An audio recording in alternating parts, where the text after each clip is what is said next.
Merry Christmas. 12 o'clock car లో అందరం ఉన్నాము. ఎక్కడికి వెళ్తున్నామో తెలుసా? కేక్ షాప్ కి వెళ్తున్నాం.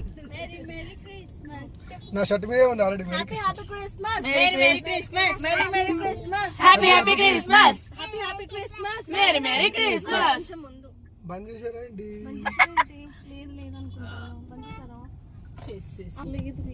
అన్న అన్న వచ్చేసాం అన్న. ఉంచండి అన్న, అన్న బంద్ చేయకండి అన్న. జోక్ అన్న. ఓకే అన్న, పర్లేదు, మాకు టేక్ ఏవైనా కావాలన్న. కార్ మీద కట్ చేసుకుంటాం. హ్యాపీ క్రిస్మస్ అన్న.